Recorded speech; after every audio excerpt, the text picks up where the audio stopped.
heart of McNair County, Tennessee, nestled amongst the rolling hills and dense forests, lay the quiet town of Adamsville.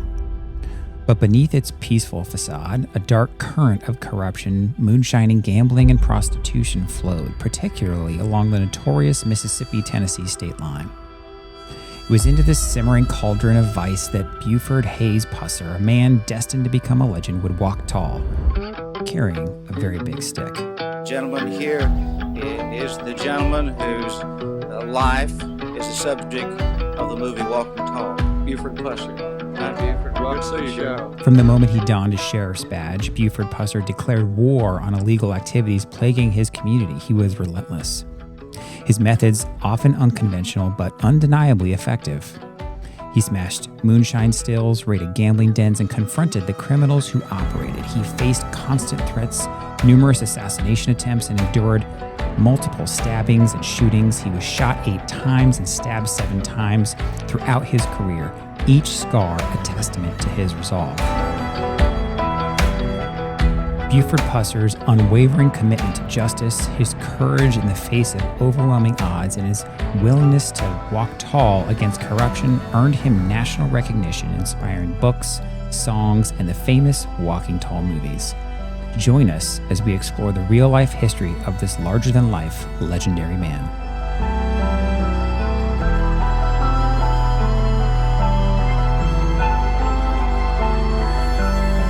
Welcome to Talk with History. I am your host, Scott, here with my wife and historian, Jenn. Hello. On this podcast, we give you insights to our history-inspired bold travels, YouTube channel journey, and examine history through deeper conversations with the curious, the explorers, and the history lovers out there. Now, Jenn, this is a topic that I was sort of aware of, but more because of Dwayne "The Rock" Johnson. And if you guys don't know what I'm talking about, is there's movies of walking tall. So Buford Pusser. Yes, cool name. Cool name, but difficult to say. Like we both struggled all throughout making the video and the podcast. Was a sheriff, right? And we'll talk kind of about his background and how he got into this and what happened while he was doing his sheriff thing. But had multiple movies, and the 70s movies was huge. But I actually first knew the Rock movie, which was like 2004 timeframe, early Dwayne "The Rock" Johnson, which was nowhere close to kind of accurate to what the true life story was. So let's talk a little bit about this sheriff, this man, this 6'6" giant person who was an athlete turned Marine, turned constable, turned sheriff, and kind of what he did here in Tennessee. Yeah, I mean, so I had heard about him. I had people kind of tell me about him. My parents really loved this 1973 movie about him, which is the most accurate of all the movies that are about him. This one, when we went to his home, the lady said that one is 80% accurate. The other ones lose accuracy as they come out. But a larger than life gentleman. So, but he's born in that area. Like he's born in McNair County. And so he's from there. And he's kind of made his name, like you said, as an athlete there, as a football player there, right? In a small town, you can imagine, big guy. He goes on to do the wrestling circuit. So he's called Buford the Bull. He does that, be the precursors to WWE when you would wrestle in arenas, and it was kind of showmanship, but also athleticism at the same time. It helped to be tall, it helped to be big. So that Buford the Bull name kind of followed him through that, but it's not forgiving on your body. And he had some issues with that and decides to go back home. He gets married to his wife, Pauline, and brings his family back home and decides to get back into the law enforcement lifestyle. His father was in law enforcement. So he becomes a police chief for Adamsville, which is the town that he is from there. And as he's doing that job is when he starts to see all the corruption in the town. Yeah. And like Scott was saying, like the prostitution, the moonshining, the gambling, and it's pretty bad. And I know you're probably like, what, in this small town? I know. And I think it was like, they call it the Dixie Mafia or the State Line Mob. Yep. It was really like this Tennessee, Mississippi line, and they're kind of skirting the law in both states here, and no one's really holding them accountable. So it basically gets to kind of run rampant.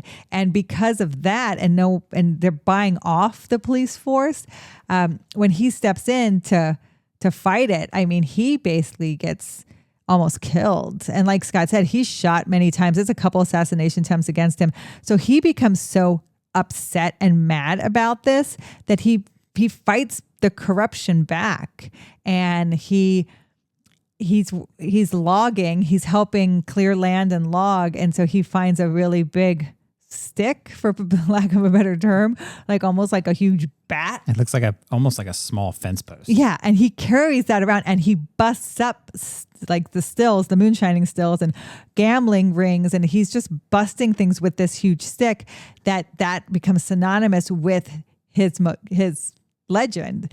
And he's carrying the stick, walking tall. Yeah. And what I found interesting, right? So he kind of has this journey of being born in the area, leaves. I believe he joins the U.S. Marines for a short stint, and then he's like medically discharged or something like that.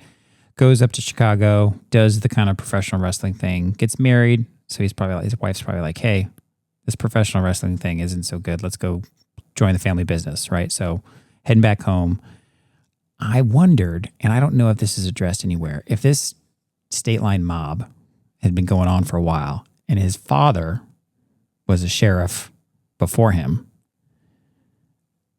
Did his father know? I don't know if that's ever addressed. So that question popped in my head as I was kind of looking this up before. Yeah. In the movie, it's kind of alluded to that they kind of turn their head the other way. And the father had done that too. Although the father knew it was wrong. Okay. And he knew he shouldn't have been doing that. But the father was also past his prime. Yeah. He's on the tail end. Yeah. And older. And what happens with Pusser is he gambles, but they don't let him win, even though he should have won. Okay. Right. And so he gets mad and he calls them out, and they like beat him up or something. Beat him up. They give him a message. Gotcha. That you will never win. Right. Like we run this town. So that's when he kind of changes his mind. He's like, hey, I'm not just going to be a constable, just kind of like a beat cop. Yeah. I'm going to take over for what my father was doing before, Yes. sheriff of the whole county. Yes. And then he's just on this like war path to clean up his neighborhood. Well, they beat him up pretty bad. And they, like you said, the assassination attempts. And then he fights back, vigilante justice. And so they take him to court for that, right? That he went after them and beat them up. And the jury doesn't convict him. The jury finds him innocent because he makes the plea that if you guys all see this and I'm trying to fight back, if you support me, I'll run for sheriff and I'll clean up this town. So that is we watched the Rock movie. Yeah, so it's kind of in I'll call it the Rock version. Mm-hmm. In the Rock version, that's basically kind of that piece of it happens. Yeah, now it is incredibly unbelievable. Yes, but I think the town was so held under all this corruption. It was like the silent majority. Yeah. Right. They wanted someone to clean up their town, but they didn't want to be the one to voice it because they didn't want their family to get hurt. So they found him innocent, and then they're like, "Hey, we're gonna put you in charge." Yeah, they elected him. Have at it. And so what happens is he doesn't have anybody he can trust. Right. He doesn't have any deputies that he can trust. So when you see him breaking up all these moonshining stills, it's like him and one other guy. It's like one other guy he could trust, and the two of them basically do this together. And it's the old story. Like, he's a big guy, he's 6'6", but they come after his wife. They will kill his wife. Yeah. Right? They come after his family. That's when he gets shot at so many times. His house gets attacked. So it's all of these things. Like, they're not going to go down without a fight. And a lot of this is like a motel in right on the border in 1960. He actually shoots. They kind of pull him in.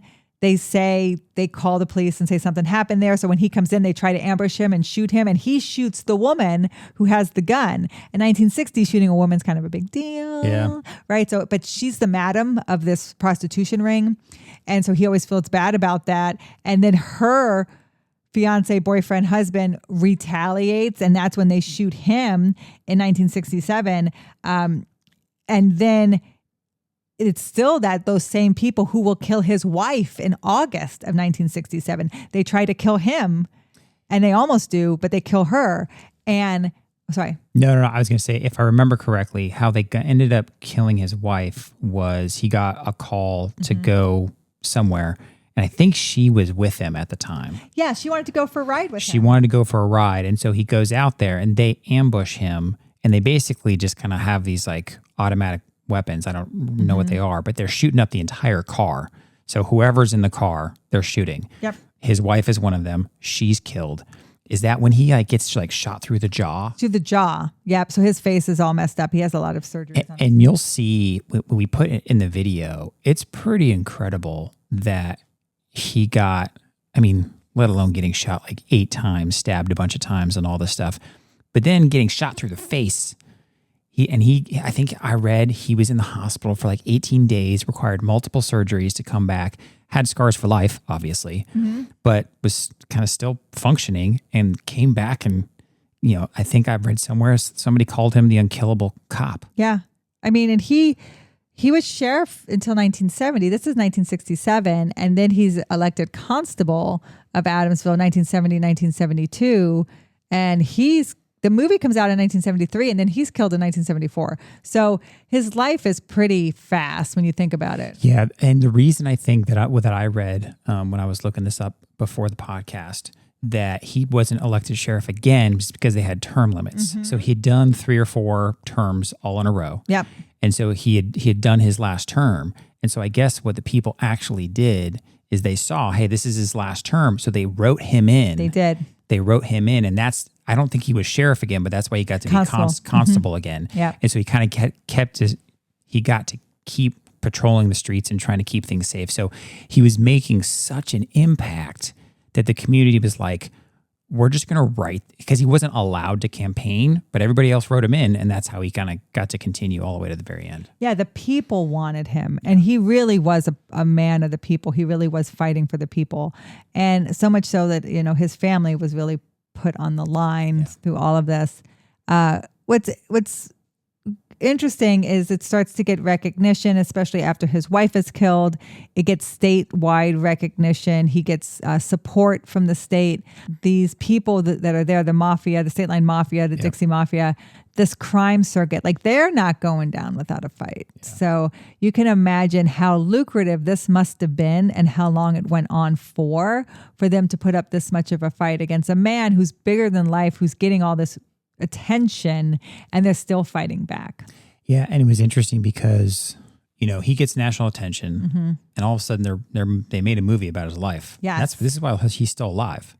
This is why he's still alive, and this is what makes him move into legend, right? So this movie, what's so interesting is this movie is made on a $500,000 budget, and McNairy County doesn't want them to film it in their county because they don't want that they don't want to look bad. The negative stigma. In front of the nation. So it's filmed in the next county over. So we go to that courthouse from the movie where he's walking out from the movie, because it's not McNairy Courthouse. It's the next county over. And but it's all filmed in Tennessee. It's all filmed in the general same area. Yep. And it goes on to make $40 million. Like, it is a sleeper hit. It's one of these things that moves into legend. People loved it so much. It's gritty. It's authentic.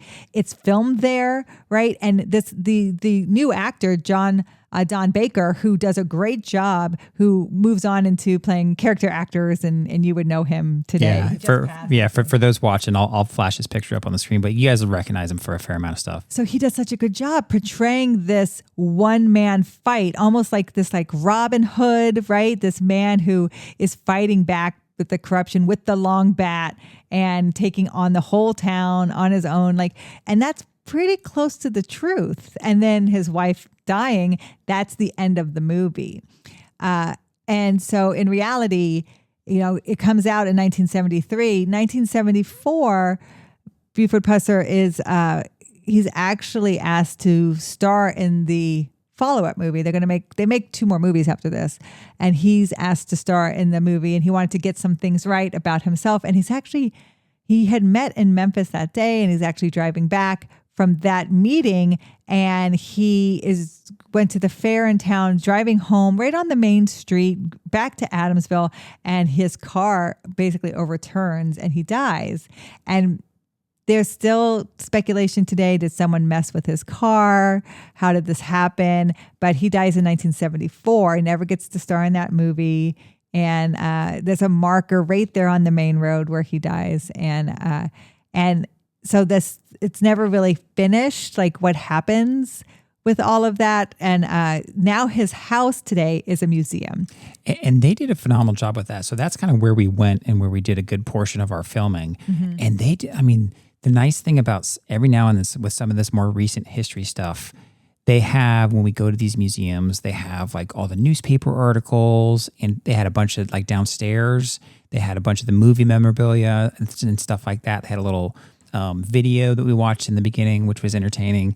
And so it was really neat to go there. We were in his home, right? And there's like a cardboard cutout of him. Like, that's how famous he was. So I got to stand beside the cardboard cutout. You can see that 6'6", I'm 5'7", so you can see the difference between us two. It is a lot like going to Graceland. It is this snapshot of life in middle-class America, 1970, right? So they haven't changed the house since he died in 1974. So it's the shag carpet. It's, the greens, the olive greens. The wood paneling on the walls. Yes. So, but it's his home. It's his furniture that's in there. And like Scott said, you see a movie with people that knew him talking about what it was like to talk to him and be around him while he was doing all of this, and kind of like what he would do, some real life stories of him protecting women who would be physically assaulted by their husbands and things like that, and how he handled those types of things. What was interesting to me is when Buford Pusser is killed, Elvis Presley comes to his funeral. This is how well known this man is. And Elvis Presley comes to his funeral, but doesn't go because to the cemetery, because he doesn't want to take attention away from Buford Pusser. So he sits in one of the kids' bedrooms, and they actually have a little marker outside the bedroom that Elvis Presley sat in here. And the daughter came back to check on him a couple times. And the last time she came back to check on him, he had left through the back door. He just didn't want the attention. But Elvis Presley made a point to come there for the funeral of Buford Pusser. So that lets you know in the area. And this was about an hour and a half. About an hour and a half from Memphis. Yeah. So how well he's known in the area. So I thought that was very interesting. But like Scott said, they have a ton of family memorabilia there now. His high school yearbooks, photographs of the family, wedding albums, and then downstairs, like a man cave. Yeah. And they have a lot of stuff from the movie down there. It was neat. Very neat. So it was very nice. The curator allowed us to film. She thought it was great that we were there. She thought it was great that we were telling his story.